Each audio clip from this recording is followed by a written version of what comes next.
my watershed event was when I was 19, and my mother came back and talked to me after she died, and the actual details have to do with my oldest brother, who was dating a woman at the time, and she was a trance medium, but he didn't know that. So the very first time she met me, she literally put out her hand and said, "Hello, is there anyone who's dead who you'd like to speak to?" And I was 19. I was trying to figure out who I was and what life was about. I didn't know if I believed in life after death, let alone reincarnation. I was agnostic, but I was open. And I said, well, I don't know if I can, but I'd sure like to talk to my mother. And so we went to her one-room apartment in the Village in Manhattan. And she started to meditate and started to go into trance, and her 2 cats jumped off the walls and ran into the bathroom. And I said, uh-oh, something's genuine here, because cats don't usually do that. And I watched her have to lie down, and I saw my mother's face superimposed over hers. And I went into the experience a skeptic, and I came out knowing that there was life after death. And I had to bend over and listen very carefully, because it was very hard for my mother to talk. And she said, "Do not mourn for me, for I chose what I endured to learn compassion for those who suffer." She said, "No matter how things appear on the surface, if you look deeply, you'll see there's always reasons and there's always justice." What a statement for someone who suffered tremendously. There are always reasons and always justice. I felt like a veil was lifted, and the clairvoyance that I had been afraid of as a child came back, and I stopped being afraid of it. I started being curious about it. And that night I spent the night in her one-room apartment alone. She went to visit my brother, and here I was in this room where that transformative experience happened. And I went to her bookshelf because I couldn't sleep, and I realized I am not alone. Uh-oh. My thoughts are known. My actions are seen. Everything that I've done that I thought was in private is known. And it felt embarrassing and frightening. And then eventually it felt liberating. Oh God, all I have to do is be myself, because it's all seen. But at that night, I went to the bookshelf and I pulled out a book on palmistry. Couldn't sleep. I literally was up all night, so high and expanded. And I read that book from cover to cover. And when I was taking the bus back to my hometown, because I was a country kid, there was a woman sitting next to me on the bus who was having a hard time. And I said, "Well, let me look at your hand." I just read a book on palmistry. So I looked into her hand, and I had visions. I started having visions. And I saw a whole movie of previous lives she'd lived. And they were intricate and they were detailed, and I was filled with the emotion of understanding what it all meant. And I was able to counsel her on the bus to help her with her present life situation. And then, of course, I never saw her again. And I found, purely by accident, that when I looked into a person's hand, I started to see their past lives. It took me 10 years to learn the term for it. It's called hand scrying, or reading the soul through the hand. And essentially what scrying is staring. One of the ways that clairvoyance is activated is through staring, whether it's staring into a fire or staring into a crystal ball or staring into a hand, because it's a deep activation of the third eye, which is also the center of clairvoyance. So actually, I wasn't really looking at the lines or the shape of the hand at all. I just was focused. And when I went into that level of focus, I started reading the soul. Well, it was fun. I always said it was better than going to the movies because it was so interconnected. And I started doing it for friends. I started doing it with family members. I did it for 5 years, kind of on the side for fun. And then one day, I was asked to do readings at a college, actually, that was putting on a week-long conference called Your Psychic Self. And so I wrote my little blurb, and my page filled up. And I realized I had a profession going here, that it was so effortless that for a while I didn't realize what I had.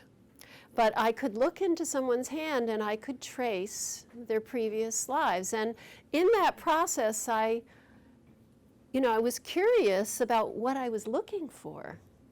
And I started looking for strengths, I started looking for weaknesses, I started looking for understanding about why a life is as it is. Why is it that we're handed the particular combination of situations that we have that are unique to us? And I found that looking at the past lives answered the question, why?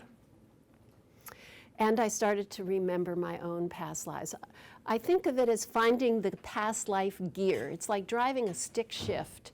And I found that past life gear where I could tap into it with focus. And I started doing sessions with people where I would read their past lives, and I did it. I've done now over 20,000. I mean, I go into this kind of state where it just pours through me. I always say my life is my work and my work is my hobby, because my work it came without effort. But of course, I developed these skills in other lives. And that's the beauty. I mean, there's so many wonderful aspects of embracing the concept of reincarnation. Now, I didn't embrace it till I started experiencing it, and what I always try to do is help facilitate direct experience, because you shouldn't just believe me, you should have your own experiences. But I found that it really answered the question why. Like, for example, when my daughter was colicky and she cried a lot, and then it ended up, she had a learning disability as she was going into school. And she was really brilliant. She could memorize a book, but she couldn't learn to read. And I remember asking, so why? Why is it that she's so smart and so hard for her to learn to read? What's the past life? And then I saw her in a past life as a French magistrate, where she worked with peasants and she could read and write and felt superior to those peasants who were illiterate.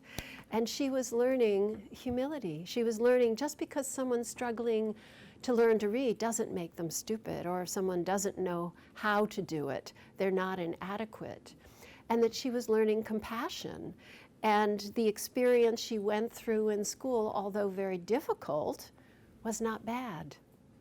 And when she started to learn her lesson, we found a wonderful person who helped her, and she learned to read, and that's a story in and of itself. Now she's getting her PhD. But the point is, there was a reason. There was a reason. It wasn't without an interconnected story, which is true for all of our life circumstances. So 10 years into doing past life readings for people, one day I was going through someone's past lives, and I was going back, and I got to the point where they had no imbalance. They were in their enlightened self. And I define enlightenment as the ability to actualize our spiritual nature with consistency. I should give a little explanation. I see that we are all spirit, soul, and personality. The spirit is the spark of the God force that exists in every one of us. And this part of our nature doesn't change. It's the only part that doesn't evolve. It's the only constant. And each of us have an individual emphasis. One may emphasize creativity, another compassion, another wisdom. Whatever our particular spiritual emphasis is, I always call it our particular instrument in the orchestra of life. It's our contribution. You know, my spiritual emphasis is wisdom, and you know, if I wanted it to be nurturing, I'm out of luck. Not that a wise person can't be nurturing, but my emphasis is wisdom, even though I can have other qualities too. If someone has a spiritual emphasis of creativity, that really is who they are in their essence. So over the spirit is the soul, and the soul is very complicated. The soul contains all of our past life patterns, traumas, talents, and skills that have accumulated through all of our past lives. So the soul is very complicated. All our strengths, incredible different experiences. And the soul is evolving where the spirit is constant. Our soul is evolving, and we're working through fears and traumas and misconceptions from past times, and the concept first error is in the soul. First error is the original attitude that was not in harmony with our spiritual nature. So as I started tracing people back in their past lives, I got to the point where people were actualizing their spiritual nature with consistency. And then I thought, oh, well, let me go real slow and find out what happened. How did we lose it? How did we lose that ability to manifest our spiritual nature? What was our deepest fear? What was our misperception? What was our reaction that caused us to stop being self-actualized and be in reaction? So all reactions, rather than actions, come from an imbalance. And so I coined the phrase first error, because it looked like an original mistake that just about everybody I've ever met has, including me.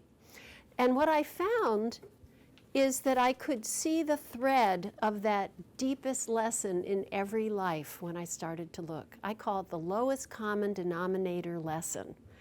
That we have many lessons, but we have a root issue. And what I find is all our other lessons are linked to that root issue. And don't we all notice repetition in our lives? We often have just one lesson to learn. If we really resolve the root issue, which is no small accomplishment, then everything changes. And I love the idea of taking complexity and making it simple. And I found when this first error concept revealed itself to me, it started to simplify the learning process. Not that, we can't learn a different kind of math or a new kind of computer program. I'm not talking about that kind of learning. I'm talking about the learning in our soul that has blocked us from fulfillment, from experiencing love and creativity, and really enjoying the gift of being human. So, over the soul is our personality. Our persona in the world, which is influenced by genetics, conditioning from parents, society, and education, past life influences, and then influence from the spiritual essence. I define fulfillment as the manifestation of our spiritual nature with consistency. Now, consistency is the word I want to underline, because I'm wise sometimes, but I'm not wise all the time. We're erratic. We're balanced, we're not balanced. We're loving, we're not loving. We're wise, we're not wise. So we're on a journey to learn consistency, which doesn't happen fast, which is why it's great we have a lot of lives. Because the process, as my guides say, is an evolution. It's not a revolution. It's not fast. And we shouldn't try to speed it up, they say, because we would miss the whole experience we've come to have. So it's to enjoy it rather than regret it, because it's a creative process. And even the suffering we go through can be fertilizer for transformation. I'm so happy to be standing up today. Last year when I was here teaching a workshop, I was still recovering from Lyme disease, which is really an epidemic in our neck of the woods. And so I know firsthand that the suffering I went through with Lyme disease was a wonderful, transformative, terribly hard experience. So even the very difficult things we endure are part of this evolutionary process. And when we incarnate, we're guided towards parents and circumstance that bring up our soul's issues so we can work on it. I always say we all get set up in our childhood to work on our first error. So it's not our parents' fault. You know, that's the problem with saying we're just a product of genetics and environment. Then it really is our parents' fault, because they give us our genetics and they give us our environment in most cases. But when you add past life influence and spiritual essence, then we are empowered, that our environment, our genetics do not have to stop us from the process of self-actualization. Matter of fact, they give us our lesson plan in which to work with. So it's really a paradigm shift. And one of the things I find so interesting is when people are polled, a lot of people believe in reincarnation. You certainly don't see it reflected in our media. You don't see it reflected in our educational system. And yet the belief system is there. But a lot of people are uncomfortable to let other people know because it's considered not scientific. Well, having had a father who was a physicist, I think that science is really focused on discovering what's true. Metaphysics is just a continuation of physics. You know, there are new popular books coming out now about a neurosurgeon who had an out-of-body experience. You know, he has the science and he's saying, oh, and I had an out-of-body experience. Somehow it's easier to believe the neurosurgeon than someone else. But in fact, lots of people have had out-of-body experiences, including me. And I know that consciousness exists outside the body. And so, two separate thoughts. Consciousness exists outside the body, which means when we die, we continue, which is one topic of conversation. And then the other topic is we die, we go into another dimension, and then we come back. So before I had my spiritual awakening, I thought I was going to be a child psychologist. And I loved observing children, and I loved observing development. It was endlessly fascinating to me. And I remember reading Piaget. Piaget, a French child psychologist, really impressed me. And the reason he impressed me was because he began his career by observing his own children. He was fascinated by the development of his own children, and that caused him to come to some conclusions and then become interested in the development of all children. So I learned a great deal through the observation of my own children, adding to my observing skill a clairvoyance. So I met both of my children before they were born. They were in etheric form, and they were adults. They had the ability to know who they were and that they were about to become born. And the experience with my son was the most dramatic because he appeared to me when I was in labor. I had a long labor with him, and he came in etheric form with a guide on each side of him, and he said in thought, which is the language of spirit, thought is the language of spirit, I've come to see if you're okay. And I thought, oh good, a considerate son. I'm going to have a considerate son. And I said yes. And I also thought, oh good, short labor. But in fact, it was a long labor, and he left. And then on the way to the hospital the second time, he appeared this tall, same man in etheric form. Now, what does etheric look like? You know, we know my arm is not solid. We know that it's moving, that it's energy. Even though it looks solid, we scientifically know it's not. Well, an etheric body looks just like a physical body, but the energy is moving faster. And that's part of what clairvoyance is, the ability to see faster moving energy. So he looked just like a man, except he was scintillating light. It's kind of like as if you could imagine being able to see the motion of the molecules on the etheric level. I always use the word scintillating because it has a kind of scintillating motion. And so here he was, this tall, and here I am in labor.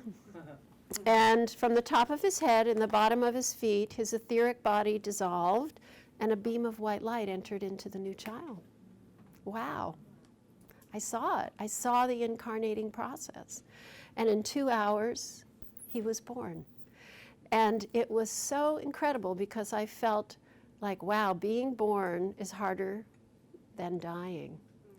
Because you go from limitation to expansion in death, and you go from expansion to limitation in birth. So I realized, wow, this is hard. No wonder kids cry. They're frustrated. They've got to be totally dependent on everyone around them to take care of them. And most people think, oh, that's my baby. They don't even get seen as the individual they are. This has a big impact on education. The question becomes, who is this person and how can I help them actualize their purpose instead of having them be what society says is best? So I got to meet my son, and then I got to see his past lives, because I can see past lives. And so as a budding child psychologist, I was so curious to see, what is this child going to grow into, given that he's had this set of past lives? And one of the things my son had was many lives in China. His favorite books as a boy were Ming-Lo Move the Mountain.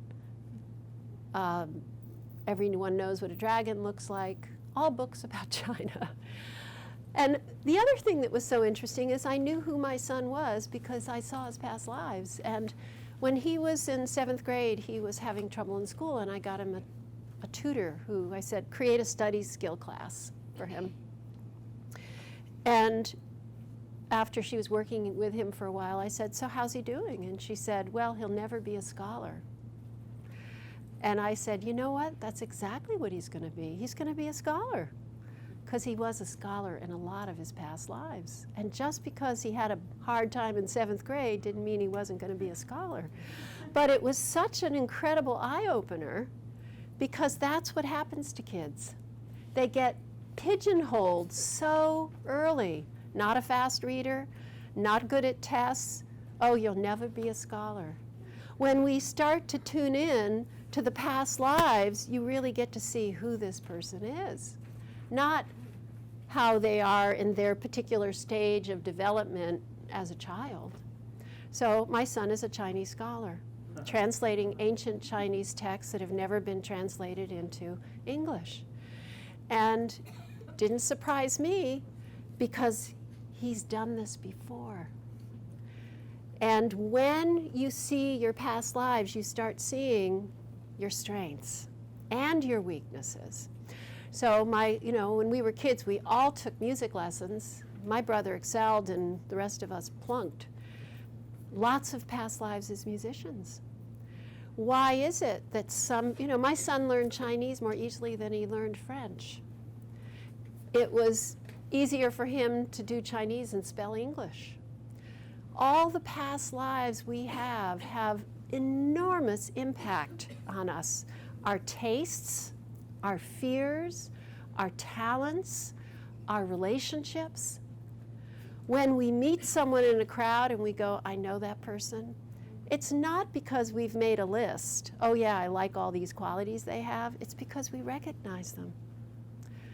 I always tell my kids, look for the bonds. Look for the bonds. Those are the relationships that you're meant to work on, because those are the people you've known before.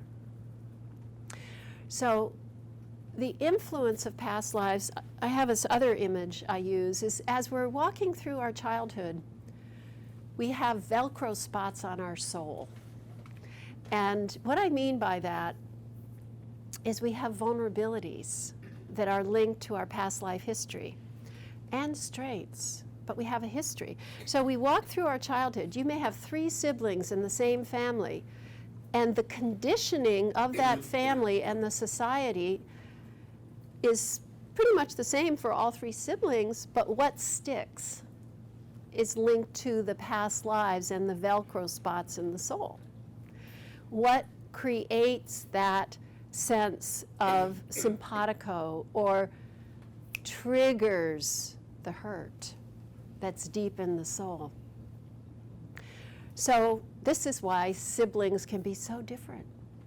Same genetics, similar environment, completely different soul. I've known identical twins. They don't have the same soul. They don't have the same past lives.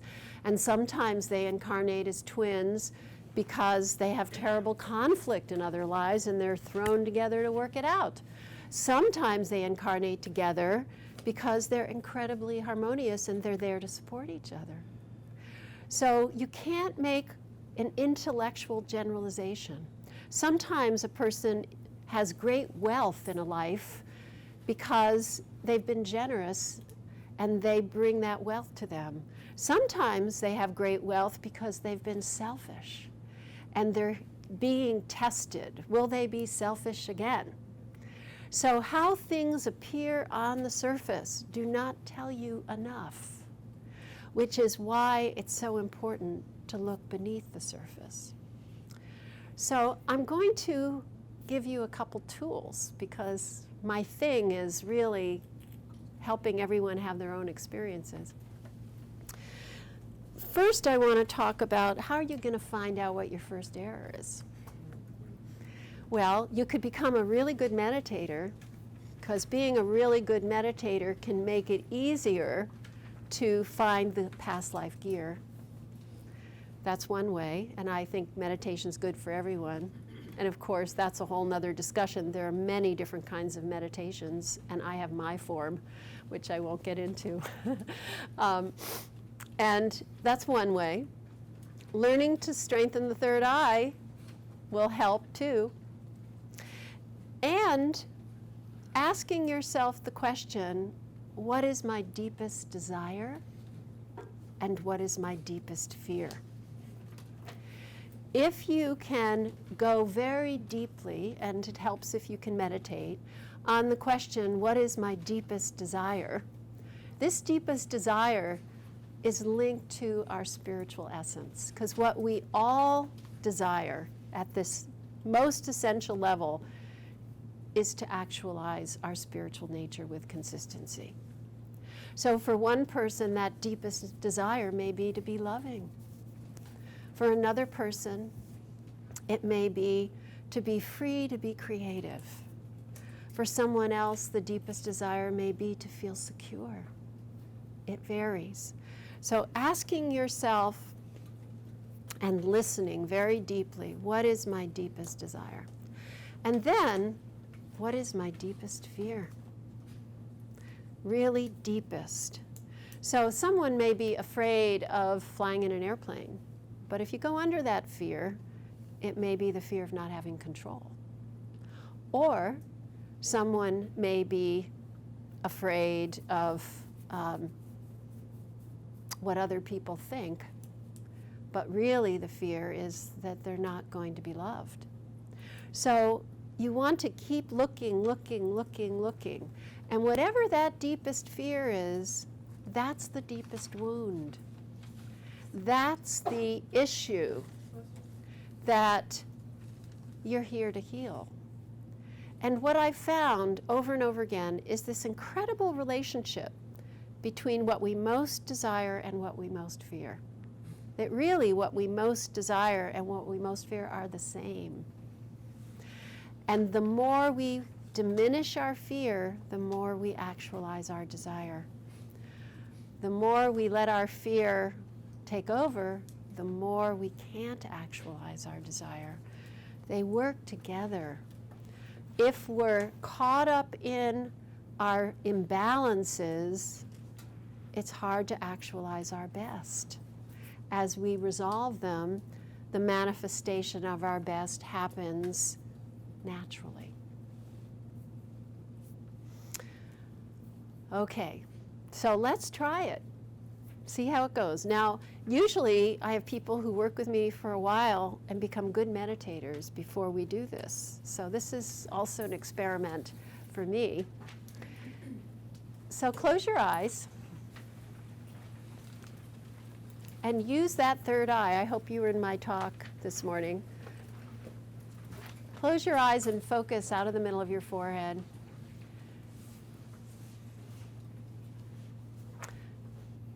And first, I want you to ask, what is my deepest fear? Go down, down, down, down, down. What is my deepest fear?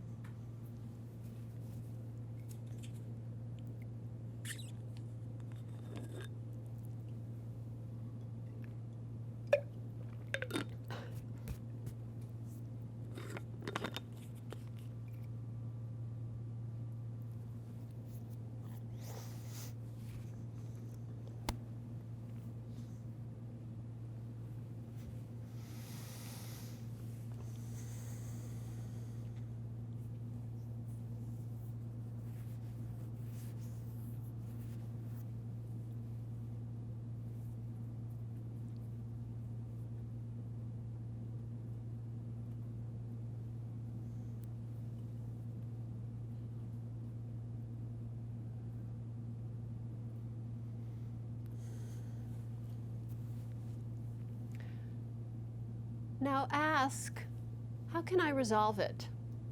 This is an asking and a listening exercise. Use your third eye.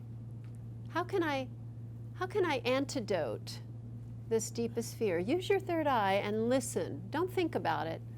Just listen.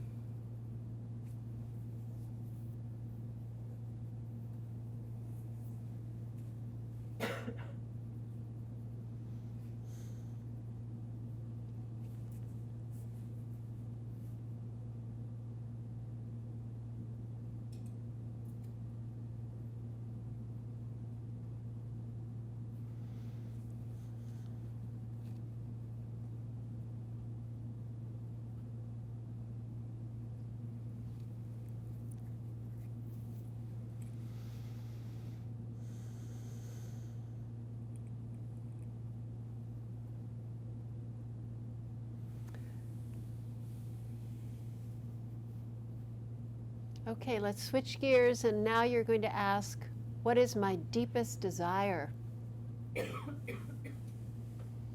Your most essential desire.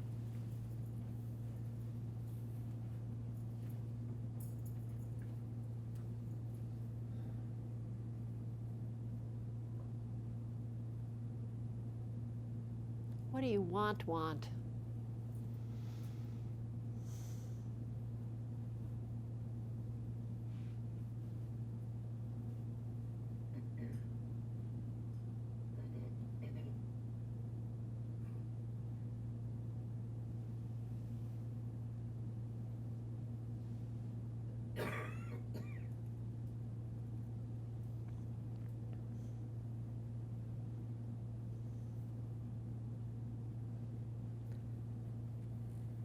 And ask, how can I actualize this desire?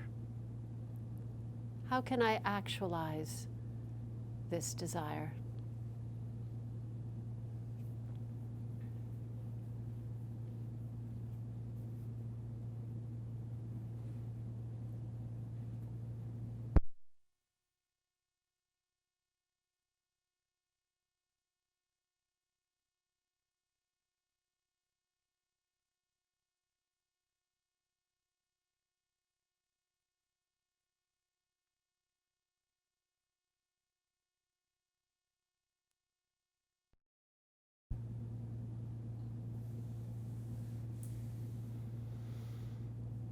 And when you're ready, you can open your eyes. It's not usually a question that we ask each other at dinner parties. So what's your deepest desire? What's your deepest fear? So my question to you, and I guess you can sort of say yes or no, is do you see a relationship between them? Do you see that there's a relationship between what you most desire and what you most fear? And I must say, if you don't, you're not going deep enough, because they're connected. And the first error is linked to that deepest fear, and your spiritual nature is linked to your deepest desire. I'll give myself as an example. My deepest desire, well, I should say my deepest fear is that I will make a mistake that will cause suffering for others. And it doesn't feel like, hurting someone's feelings. I mean, big suffering. And my greatest desire is to be myself. And how can I manifest my desire? I can only do it by making mistakes. I can only manifest my desire through learning.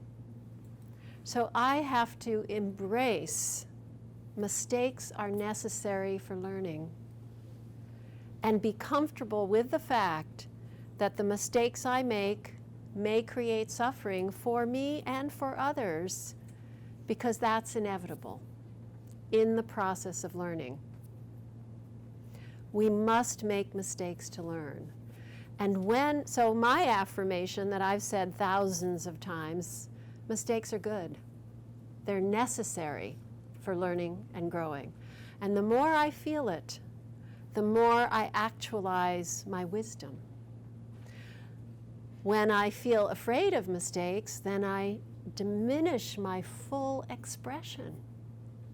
And then I can't actualize myself. That's one example. Another example,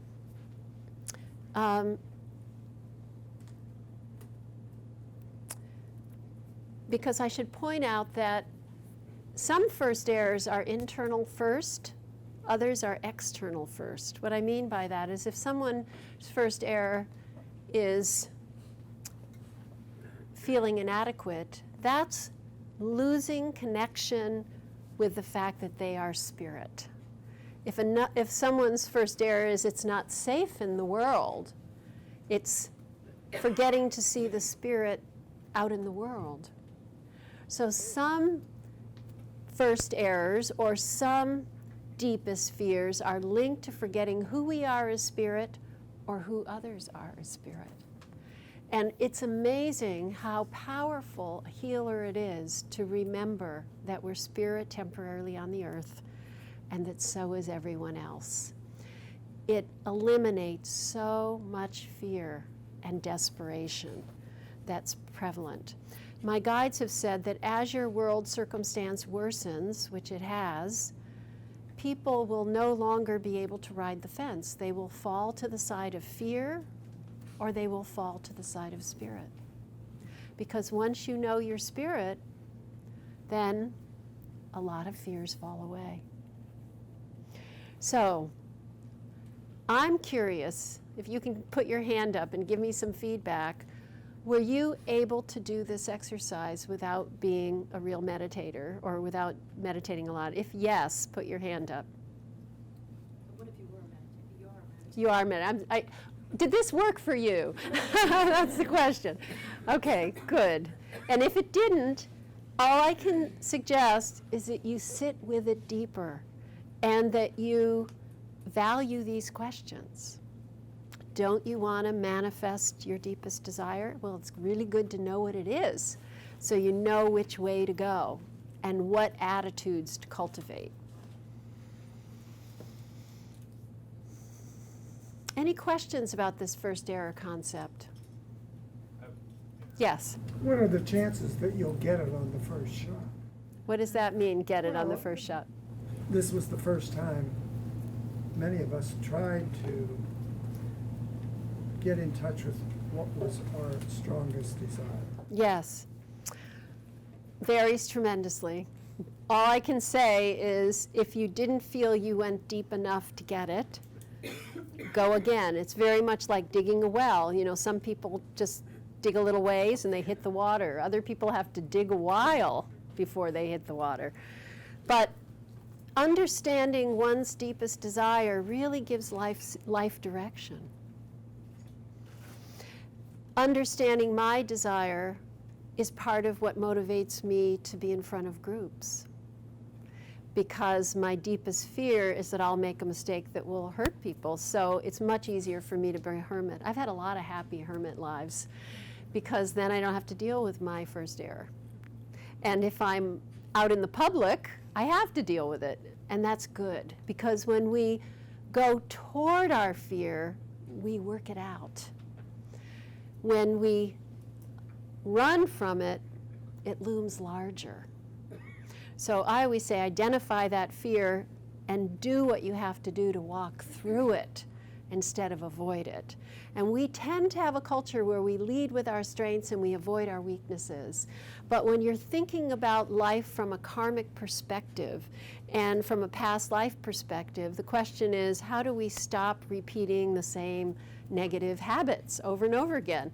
By turning, acknowledging them, facing, and seeking the opposite, doing it differently, breaking the habit.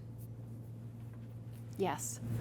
Is it possible that your first error was caused by extreme trauma, or would your first error have been something that predated the trauma and that the trauma was the karma that was created, or could your first error be how you responded to the trauma?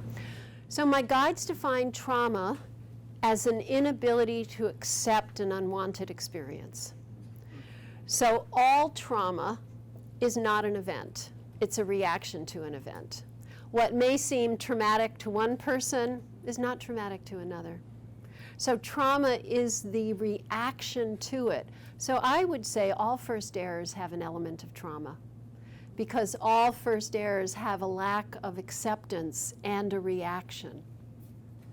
When I realized I could be an intermediary with the spiritual world, and I started having some experiences with earthbound spirits or beings who were confused in lower astral, I realized I didn't want to do that. I wanted to connect with really wise teachers, and you can call them guides. And the first dramatic experience I ever had with a guide happened when I had the flu, and I think one of the keys is not thinking, which is why meditation is so important, learning how to turn off the brain. And when I had been very, very sick with the flu, I was too tired to think. And so in the middle of the night, 3 o'clock in the morning, there appeared to me this beautiful Asian man. And his face was, again, scintillating light, radiating, and magnificent. And he started communicating in thought, and he started to come and talk to me. And I also have a man whose last life was in the 1800s in England. He always has a nice three-piece suit on. And he's a wordsmith. He's the one who corrects my grammar. So guides are wanting to help us. We are interconnected. We may appear separate, but we're part of a large evolutionary process. And guides will work with anyone who wants to work with them, but you have to open yourself up to subtlety, which is why meditation is so helpful. And in the chakra system, the crown chakra is the bridge to the spiritual dimension. And it's through the crown chakra that you can access guides. So what opens the crown is inspiration, trust, and devotion. What closes it is fear, worry, and discouragement. Yeah. You may have just answered that part of my question with your last answer, but you said that the language of the spirits comes through thinking. Yes, telepathy. The language of spirit is telepathy. Okay, well, I kind of took it as thinking in your head, and it kind of contradicts the idea of shutting off your thinking to become more connected and meditating. I was just kind of... Well, the way that my guides have communicated with me has been thought, voice, vision. So vision can be external, where I see them outside, or in the mind's eye. We all have a mind's eye. I can say, what does your house look like? And you can be looking at me, but you still see a picture of your house in your mind's eye. That's inner vision. They communicate in thought, but they can get through in voice. But the way I teach meditation is like an X, and the bottom part is everyday thought. The point in the center is stillness. The upper part is revelation and connection with the spirit within and without. So there's a difference between brain chatter and a message thought. There's a different resonance. You know, the brain chatter of, oh, what did I have to do this, and so said this, and versus a resonating, expansive thought that's coming to us. My brother was a musician, and he wrote a lot of songs, and he talked about the songs that came through him. And, people in all walks of life have these experiences, and the songs that came through him were his most popular songs, were the most successful, and he would just try to get them down as fast as he could because he knew it was coming through, and he knew it wasn't him. He didn't know where it was coming from, but it was the best, and versus trying to figure it out. And we all have that ability to access it. I love the story of my father, who would often start a research project by lying in bed, listening to music, classical music, and then he'd get ideas, and then he'd go to the library and research them. And he knew that the ideas came to him. He said, I don't know where they're coming from, could be God, could be something, I don't know, but I know it comes to me. And my language now would be, the classical music inspired him. It opened his crown chakra so that he could receive his guides' input, and then their thoughts got through. He could hear them, write them down. So it's a formula. I've taught people to do this over and over again, and that's what I always like, is a formula, because everyone is a hit and miss about this, but if you really understand the mechanism, you can will it instead of hoping it happens. What's your experience with awareness that comes through that's non-word based? Because it's a different kind of consciousness. Well, It doesn't have to all be words, right? it doesn't have to all be words. It can come, my guides are very wordy. Words are my medium. So, but I have a good friend who's a healer, and she opens her crown, and her guides pour through this force that allows her to do miracles on healing the body. So it's not words for her at all. It's just pure energy. Some people get pictures. Sometimes it comes through so fast that it's energy coming in, but then it gets translated into words. So there's a lot of different forms. I'm sure someone who knows, higher math, sometimes it comes in those images, But the point is that we are multidimensional beings. We have access to resources that go beyond what we have been taught. And I believe that as we're headed in this challenging time on our earth, as we open up to these other dimensions, the miraculous inventions, the incredible energetic tools and power of transformation gives me optimism. Yes. I was wondering if, when you're talking about your guides or anything else that sort of helps support you or guide you, are any of them plant or animal or just humans? Human experiences. Mostly I have humans. I do believe in life on other planets. I have had experiences with beings who don't look exactly like us. And they also are pulling for us and want us to heal ourselves and our planet. I have had visitations from a Bengal tiger before. The only time I saw this Bengal tiger, I had no idea a Bengal tiger is so long. I never could have conjured it up because I had no idea that a Bengal tiger is so long. So yes, I've had experiences with animals, and there are nature spirits as well. Angels are beings who I have seen have never incarnated on the earth. They literally do have wings. I've only seen them at times of birth and death or an important message. But, they're sort of in a different category. So there's a lot of different forces that exist. And, every species has a vibration and a consciousness. I experience that we have souls and reincarnation. Animals have souls and reincarnation. We maintain individuality after death. Plants do not have souls. They have group souls because it isn't like, oh, my apple tree died and now I wonder where it's reincarnated. It's part of a group soul, which is species-oriented, which is why when we lose a species on the earth, it's so sad because we've lost that group soul in this form. And so it's still energy, it's still vibration, it's still consciousness, it's still spirit, but not a soul. The word evil is live spelled backwards. And I think of evil as misapplied good. So there's no dark force that is forever. It's a misapplication of spirit. So when we get negative, we're in a misapplication of spirit.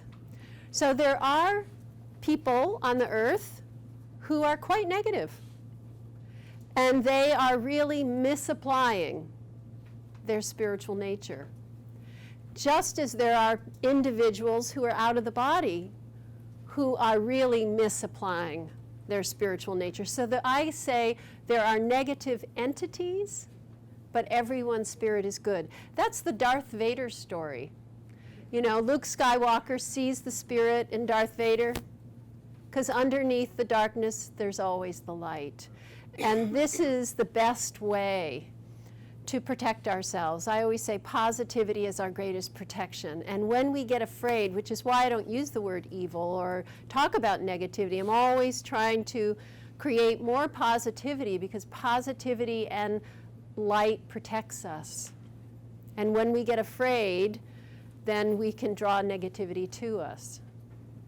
So there are no negative guides, but there may be some negative entities. So there's that concept, test the spirits to know that they're of light. And basically, I like to go through a list of questions. Show me your compassion. Show me your wisdom. Show me your light. We don't want to ever give our power away. Whether it's a drunk on the street or a being who appears in great illumination, no matter what you hear, you take it into your own self for final confirmation because we should not give our power away. Yes? I just wonder if you could maybe just expound a little bit on confirming experiences, if you have a deep or out-of-body experience, the process of kind of trying to put that in the context of your experiences that are more physical or real or objective or scientific. How Do you mean my experiences or other general, people's? Any experience. If someone has an out-of-body experience and they're trying to understand it, or trying to somehow bring this down into their life in a more concrete fashion, how the process of doing that, how that happens. Well, I used to have out-of-body experiences as a child, and I would leave my body and float around the ceiling, and then I'd see my body asleep on the bed. And all I could say is I knew I wasn't my body. I knew I existed outside my body, and that was comforting, but it wasn't comforting that I felt like I couldn't talk to anybody about it. It made me feel uptight that I couldn't talk to anybody about it, because if I tried, nobody knew what I was talking about. So that was hard. you know, the spiritual realm is like a layer cake. There are many different realms, and that's the, you know, the concept of heaven, hell, and purgatory, except nobody stays anywhere forever. There's a lot of movement. So people can have an out-of-body experience and be on the ceiling, or have an out-of-body experience and go into incredible light and have completely ecstatic ecstasy experience of being in another dimension. So the range of out-of-body experiences are enormous. Just as the range of death experiences are enormous. Not everyone goes through a tunnel of light. Some people get earthbound because they can't let go of their house.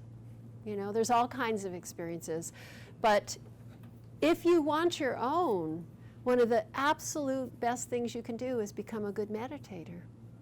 Because then you start moving deeper than preconceived notions. You start moving deeper than society's expectation of who you are and what life is about, and you start experiencing inner realms.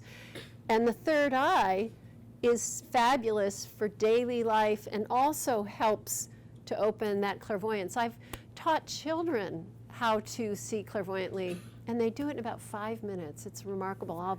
I'll put someone up against a white wall and have everybody stare, and they're seeing auras and they're seeing faces and they're getting messages from guides, and you know, it's 5 minutes, and that's because they don't have a lot of conditioning, and they're so close to having that spiritual connection because they're not very old in the body. So meditation breaks it down. Yes? So I have 2 questions. One is, you talked about past lives and, you know, as time in the linear fashion. What happens when you go to non-linear? And the other thing is, you talk about the first error. You started off your presentation tonight with, this afternoon with the information you got from your mother, that everything is purposeful. So it stands to the reason that the first error would be created by design. And I wondered if you would speak to that. Okay, let me go back to the first question. Big questions. The way that my guides have visually shown this to me is time is a conveyor belt. And when you're in the body, in time, we're on the conveyor belt. And there is time here. Don't let anyone tell you there isn't time. Children grow older. There is time here, and we have so much time in a day. But when we die or leave our body, we step off the conveyor belt to the realm where there is no time. And in the realm where there's no time, you can see the past, the present, and the probable future. And when you reincarnate, you go back onto the conveyor belt at another point. So I see within time it is linear. When we step out of time, then we see the whole picture. So I don't believe that we can go back and change a past life because it's on the conveyor belt. But we can step back and see it all in its entirety. So when you step back, though, and you're looking at that timeline, isn't it all happening at once? From that vantage point of no time, it appears that way, but when you're on the conveyor belt, it isn't. There was the other question. You should have only given me one at a time. The first error was created by design.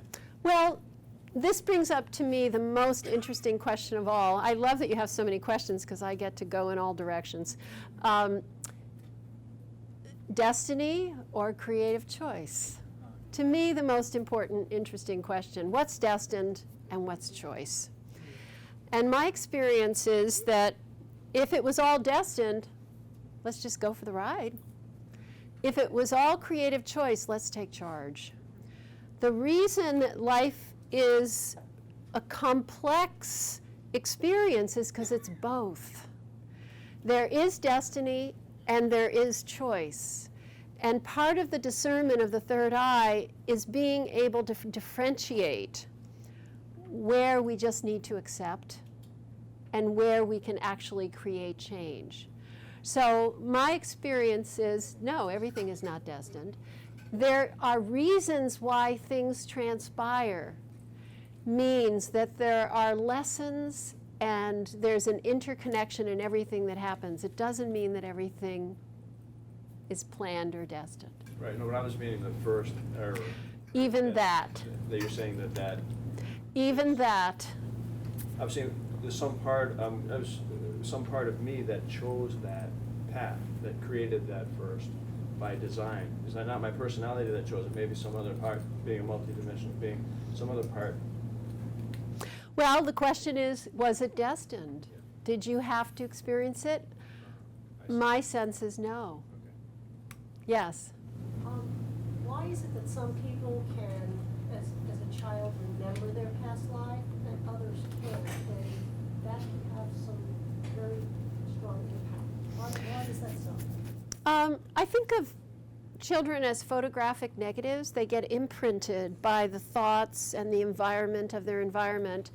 And my experience is a lot of 2- and 3-year-olds do. And then it gets conditioned out of them. So you have to really be talking to a 2- and a 3-year-old. Sometimes kids will remember a little later, but that's rare. You know, a lot of the research about reincarnation that's been focused on proving it has been with that age group of 2- and 3-year-olds telling their parents about their previous life or who was their mommy before. But a lot of times it's seen as imagination, so it's not listened to. So I think it's there more than people realize. If you remember past that, do you have any adults that can remember still? Yes, well, I do. You know, there are a lot of factors. One may be what's your first error. One may be what have your other past lives been. If you've had past lives like me, where I've been involved in these kinds of topics, it's kind of like having been a musician a lot of times. You know, I have that skill, it's sharp. So it depends, what you focus on is what you see. And when we're growing up, you know, we're taught, you know, this is a bottle of water, not look at the energy around the water. If you were to tell 2-year-olds, look at the energy around the water, they'd start looking at it. So we get conditioned very, very early to be materialistic, to not see a spiritual perspective. And if people are not conditioned, there's usually a past life story to why. Yeah. I was wondering, since spirit is ethereal and not material, is it possible for spirit to incarnate in different individuals simultaneously? Like, why would it just go into one person? Because we maintain individuality. So we have a spirit and a soul. So when I die, my spirit and my soul and my etheric body will walk away and my physical body will drop. So I'm still an individual. So I'm not losing that individuality. Does that answer your question? Yeah. 3 questions, they're all related. Uh-oh, one at a time. Short memory. So how long does it vary tremendously, like how long someone might be in between life? Absolutely, tremendously. What might that be about? Like, why would it, lessons learned or? Oh, so many stories. Sometimes, you know, I conversed with a man who's been in spirit for, you know, a good 50 years, you know, waiting. He died young. His wife lived a long life. He's waiting for her because he wants to incarnate again together.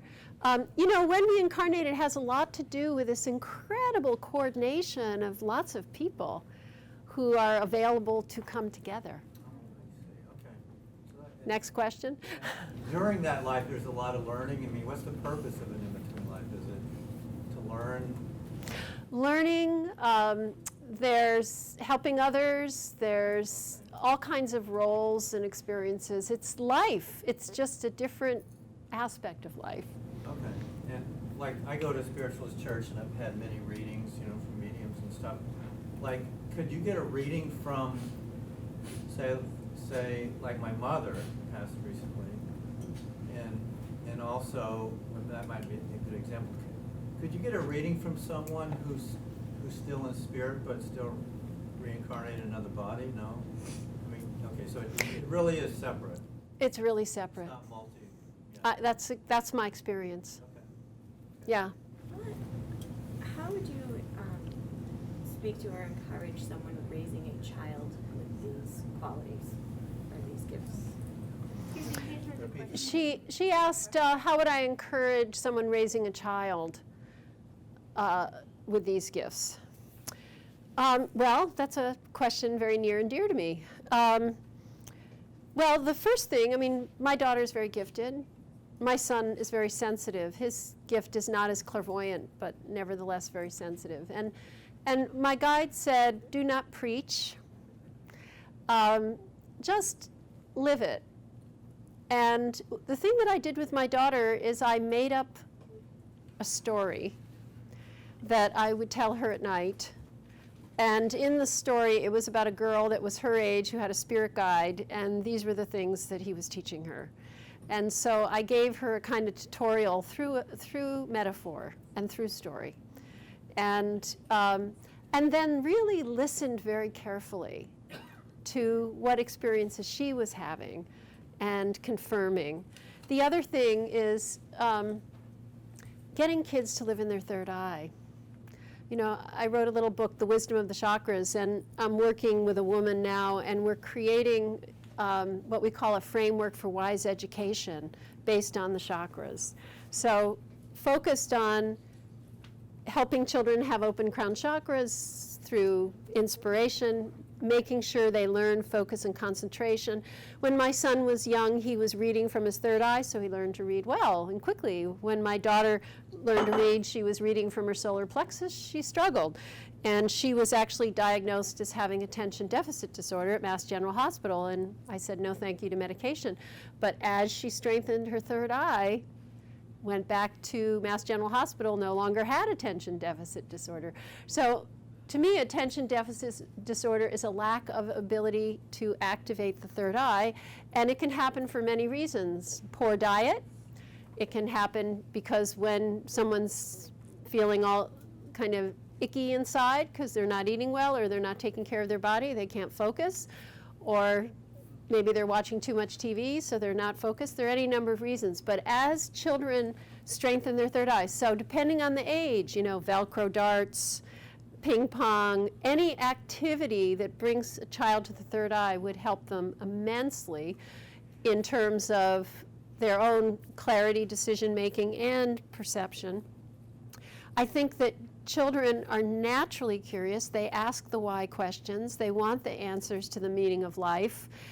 I think it's to share with them your convictions. And I do not use the word truth, because truth causes a lot of conflict. Everybody battles over what the truth is. So if you use the word conviction, these are my experiences, these are my convictions. Convictions can evolve as we get wiser. The other thing is discipline. The disciplines are the body, the mind, and the spirit. And the spiritual disciplines are focus and concentration, positive thoughts, and learning to be still and meditate. So whether it's having a child learn to do yoga and having them have a little time where they sit still, you know, it's a process of kind of nurturing it along instead of forcing it. Yeah. I have two questions. One at a time. The first one is, have you ever met your daughter's spiritual guide or anyone else's? Yes, yes. I have met other people's guides many times. And the second one is, can your emphasis be different than your desires and fears? Well, my desire is to be myself, and my emphasis is wisdom. So there's a little bit of a difference there, but there's a correlation. So sort of. That's all I can say. Yes. What do you think about ghosts? Is that like, can a spirit like come in front of us and like they want to give us some message or something like that?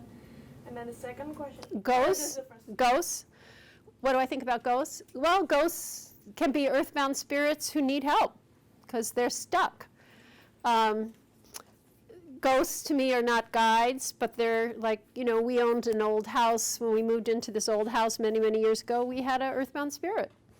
I always thought I could make a lot in real estate if I bought houses with earthbound spirits and then put them on the elevator. But, you know, we bought this house and I was able to talk to this person who was stuck, And I wrote a little book called Death and Letting Go. It's about what creates stuckness. Stuckness when someone dies is the very same stuckness that people feel when they're alive, which is attachment to wanting things to be other than they are. So this person was a ghost because he was so resentful that he had the life that he had and he couldn't let go. So the process of letting go, we want to flow like the river. We don't want to get stuck. And when we get attached and we don't let go, then we create blockages in the body or blockages outside the body. Yeah, second question? Can we choose what we will be in our spirit world? Like after we die, we can I want to be that person in my next life. You mean, can you request what life you want? Yeah. When you die, do you get to request the life you want? Well, the analogy I make is when you're in school, do you get to pick your classes? Well, usually a kindergartner doesn't. Sometimes a graduate student does, but sometimes not. So it's a mixture of being guided and input. And the amount of input that an individual has varies depending on who they are, what their lessons are, what their history is. Yeah? What do you think is like the end goal? Great question. What's the end goal? Well, this brings up the beginning. The end brings up the beginning. So what I've been shown is that we're all one. We're all the God force. There's not one deity. We're all part of this force. And I believe in the Big Bang, and that the reason we individualized was because we had a pure desire, which is why we want to go back to pure desire. We had the desire to create and express. And out of that came the explosion of creativity. So we are creativity itself. So coming into individual form and coming to the earth was not meant to be punishment. It was meant to be a creative opportunity. But there are certain laws that govern life. And when we had first errors, we got disconnected from those fundamental principles. So now this has become much more of a school than anything else. And we're moving back towards this self-actualization. So my guide, I say, well, are we going to go back into oneness? And my guide's response is, it's so far off, don't worry about it. And rather than worrying about that, put the focus on self-actualization and the enjoyment of the creative gift of life and the service to help others and their process of learning too. Yes?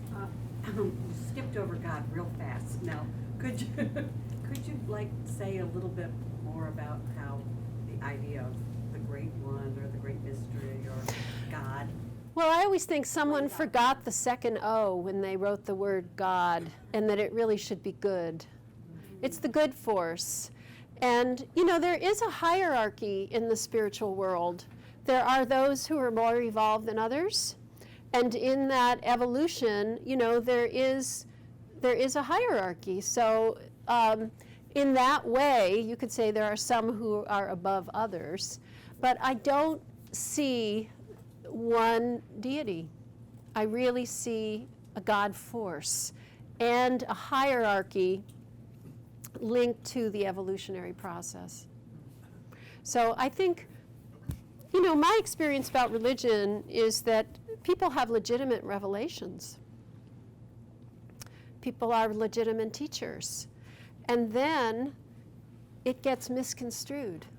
So to me, every major religion has accuracy and inaccuracy. And that's why we need our third eye, so we can discern. We don't have to throw the baby out with the bathwater. There are aspects that are relevant and important, and there are aspects that are distorted. The Catholic Church preached reincarnation till the 5th century. And then the Pope decided, well, if we eliminate reincarnation, we can charge people money for their sins. How convenient. What do you think of original sin? Does it relate to this first era?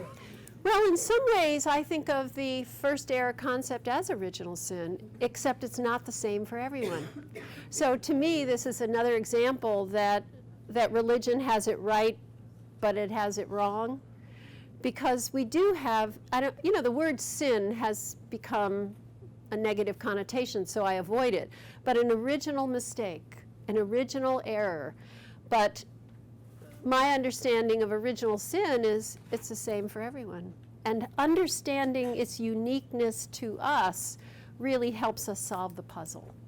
You know, I think my ability to grasp this has gotten a little easier with computers. That think about what computers can do and the complexity and the quickness in which it can orchestrate something.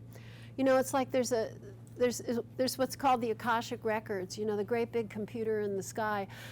I've grown to love technology because I see that technology really is a material world manifestation of many spiritual principles. And this incredible orchestration and intricate order is there. But you know, look at our human body, look at nature, look at the intricacy and the order that exists in life itself. It is beyond intellectual comprehension. But I'll tell you, in deep meditation, I get it. When I first started having experience, I was always going, because I was seeing these things and I didn't know how to. Now I can decide. I want to focus on past lives. I want to focus. It's like these different vibrational gears that I can tune into or not tune into at will. And it's a relief because it used to be just startling all the time. So I can decide which vibration do I want to look at. Yeah. You talked about trauma and defined it as you understand it. I'm just curious how you work, I mean, with a person, say, who in the context of past lives, who has suffered a significant trauma, either developmentally or episodically or whatever in this current life. How? Well, I would basically start by looking at their past lives, and I would want to look to answer why. Why did they have to go through this? What's their story?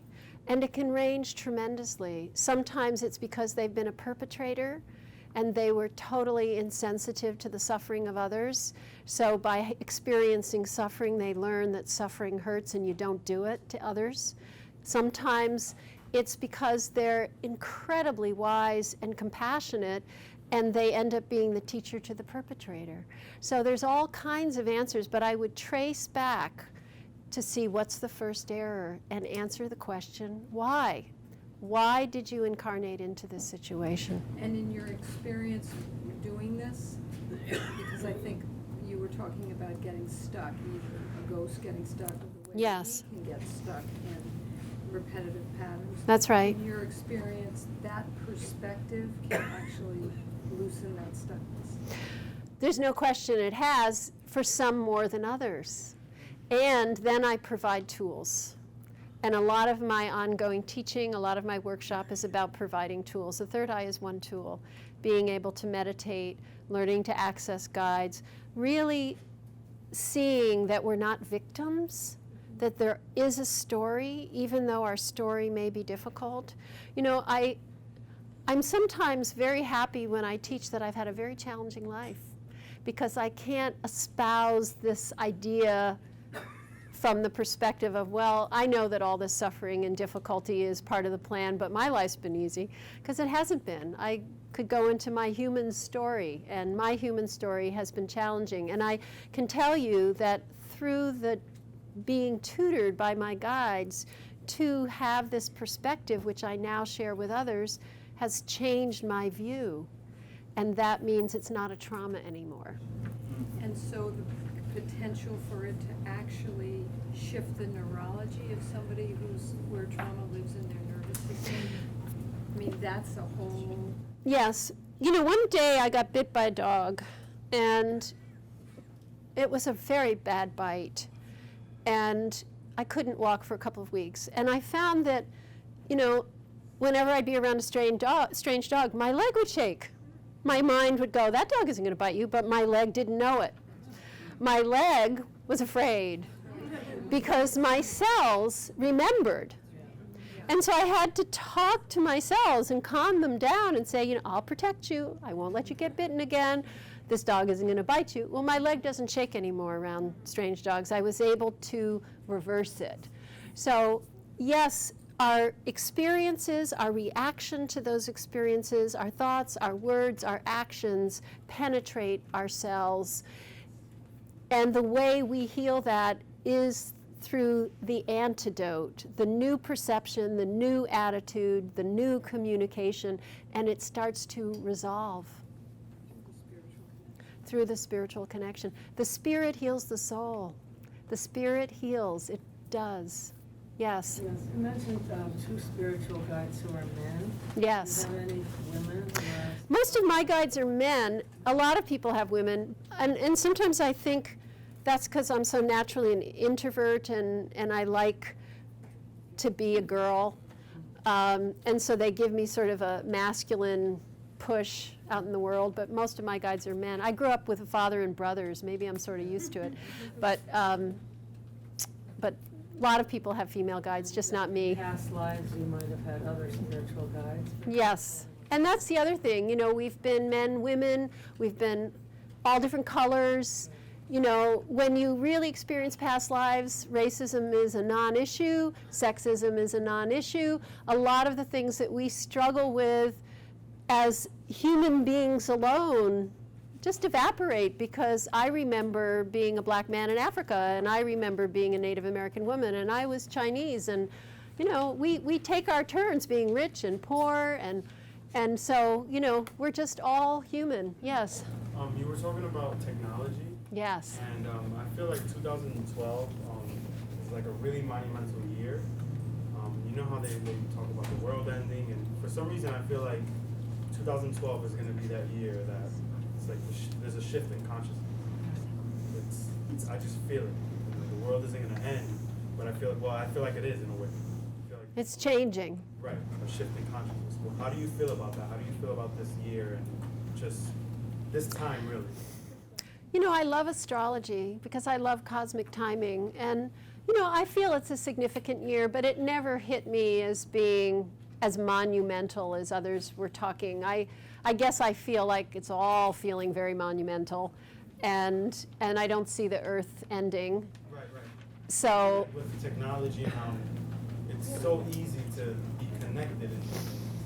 yes, and you know, we're moving into lots of new inventions, 3D printing, robotics. You know, I mean, we're just at the beginning of a wave, and you know, a lot of beings from other planets are just much more technologically advanced than we are, and you know, I'm not very technologically savvy. I'm limping along, but I've grown to appreciate that it's powerful and that it's a tool.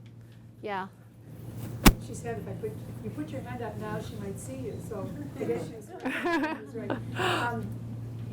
I bought an old house for you people here. I live in the west of Canada, but my son lives here.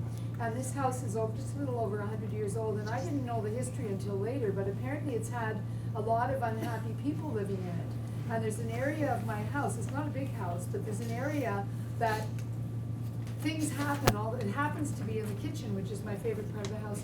And I've tried smudging and, you know, asking them very nicely to leave when I'm not mad at them. But what can one do?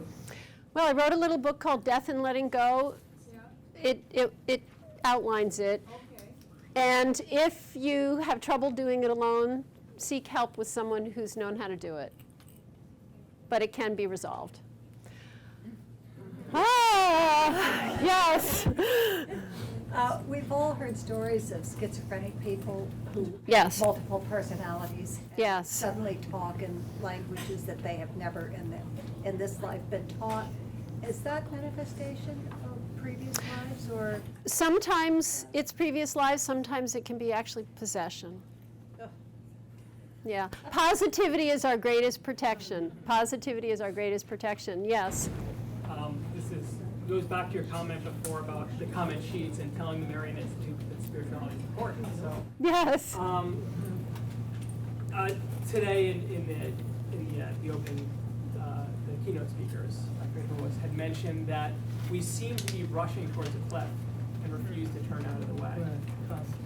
Given, you know, do you believe that the human race in general could have a first error that they made, and our unwillingness to turn out of the way is actually a way of setting ourselves up for a lesson that we need to learn as Well, or do you believe that a group of people can be subject to the same first error? well, we all influence each other, and we have our own individual first errors rather than a group first error. But our world situation is worsening, and it's not surprising to me. I see it as sometimes sad and difficult, but I also see it as an incredible catalyst, because people have a way of waking up and asking deeper questions when situations are difficult. You know the frog story, you put a frog in boiling water, it jumps out. You put a frog in cold water and turn it up slowly, and it doesn't know it's getting hot, and it doesn't jump out. So, you know, we're getting poisoned.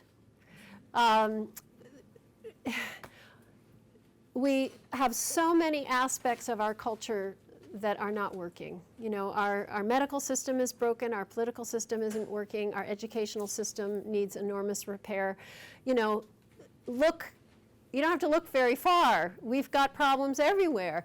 And we can see that as tragic, or we can all participate in the solution. And I feel that that we're here to learn. And here's an opportunity, and everyone has a choice whether they're going to take it or not. You know, when we die, we will continue. That's my perspective. Whether our planet survives or not is not my number one concern. My number one concern is the evolution of consciousness, because I know that that continues on this planet, another planet, and if our consciousness evolves to be more in harmony with the spirit, then the quality of life will get better. So I'm not focused on whether we survive, but I am focused on quality of life, which becomes the same thing. It's like beauty and health are the same thing. Quality of life and taking care of our earth are the same thing. I don't put pesticides in my body if I can help it. Not doing that helps the earth. It's all interconnected. But, you know, if we were not in trouble, I would probably be home working on my garden. You know, I feel motivated because my guides have said, if you leave power to those who are insensitive and don't care, then what do you expect? So the people who are sensitive and do care need to step up.